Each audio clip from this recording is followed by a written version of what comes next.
করে দেওয়া হয়। উনি আত্মজীবন পত্রিকা বের করলেন, পরবর্তীতে উনি অরাজনৈতিক জামাত ইসলাম সংগঠন করলেন।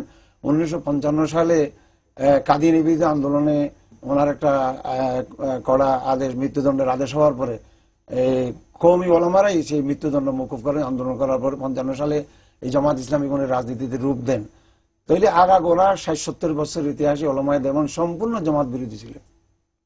আজকে আমরা বলবো আমাদের চেয়ে আমরা জামাতকে রক্ষা করতেছি, আমি বলবো জামাতকে রক্ষা করতেছে আওয়ামী লীগ। জামাতের জনপ্রিয়তার জন্য আওয়ামী লীগ দায়ী।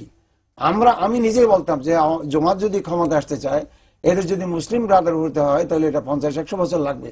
আজকে জামাতের ক্ষমতার দ্বার প্রান্তে জনপ্রিয়তা শীর্ষে নিয়ে আসছে আওয়ামী লীগ। ওই জন্য আমি বলবো জামাত ইসলামীকে যে আওয়ামী লীগের জন্য পুরস্কৃত করে ফুলের মালা দেওয়া নেতাদেরকে। আজকে মুসলিম ব্রাদারহুড নিষিদ্ধ হয়েছিল জামাল আব্দুল নাসির সহ। আজকে ওই নিষিদ্ধ হওয়ার কারণে আজকে ইমরানের সরকার নাকি জামাত নিষিদ্ধ করার ইসলামের দরকার। জামাত ইসলামী নয়, এটা ইমরানের সরকারের স্মারকলিপি যেটা মাননীয় স্পিকারকে দিয়েছিলেন, ওখানে পরিষ্কার লেখা আছে ধর্মের নামে রাজনীতি নিষিদ্ধ করতে হবে। শুধু কি জামাতের বিরুদ্ধে আন্দোলন, সমস্ত আলেম ওলামা ইসলামের বিরুদ্ধে ওনাদের আন্দোলন। ইমরানের সরকারকে বুঝতে হবে, উনি তো এখনো ছোট বয়সের মানুষ, সামনে হয়তো আগামীতে দেখা হইতে পারে।